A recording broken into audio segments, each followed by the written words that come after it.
Esdras chapitre 5. Agé, le prophète, et Zacharie, fils d'Iddo, le prophète, prophétisèrent aux Juifs qui étaient en Juda et à Jérusalem, au nom du Dieu d'Israël. Alors Zorobabel, fils de Shiltiel, et Josué, fils de Jotsadak, se levèrent et commencèrent à bâtir la maison de Dieu à Jérusalem. Et avec eux étaient les prophètes de Dieu, qui les assistaient.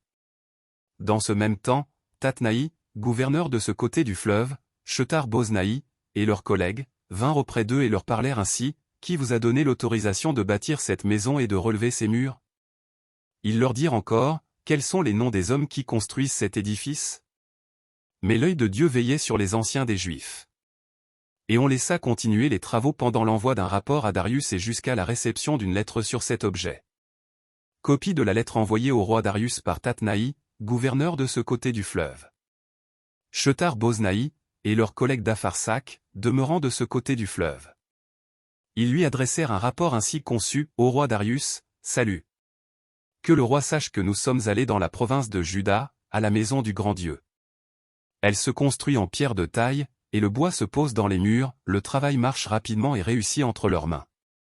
Nous avons interrogé les anciens, et nous leur avons ainsi parlé, « Qui vous a donné l'autorisation de bâtir cette maison et de relever ses murs ?» Nous leur avons aussi demandé leurs noms pour te les faire connaître, et nous avons mis par écrit les noms des hommes qui sont à leur tête. Voici la réponse qu'ils nous ont faite, « Nous sommes les serviteurs du Dieu des cieux et de la terre, et nous rebâtissons la maison qui avait été construite il y a bien des années, un grand roi d'Israël l'avait bâtie et achevée. Mais après que nos pères eurent irrité le Dieu des cieux, il les livra entre les mains de Nebuchadnezzar, roi de Babylone, le Chaldéen, qui détruisit cette maison et emmena le peuple captif à Babylone. Toutefois, la première année de Cyrus, roi de Babylone, le roi Cyrus donna l'ordre de rebâtir cette maison de Dieu.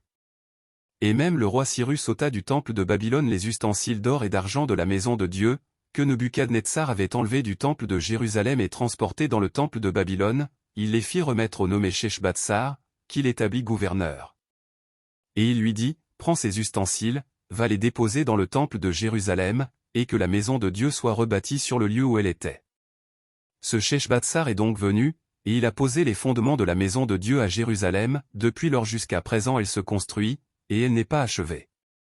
Maintenant, si le roi le trouve bon, que l'on fasse des recherches dans la maison des trésors du roi à Babylone, pour voir s'il y a eu de la part du roi Cyrus un ordre donné pour la construction de cette maison de Dieu à Jérusalem. Puis, que le roi nous transmette sa volonté sur cet objet.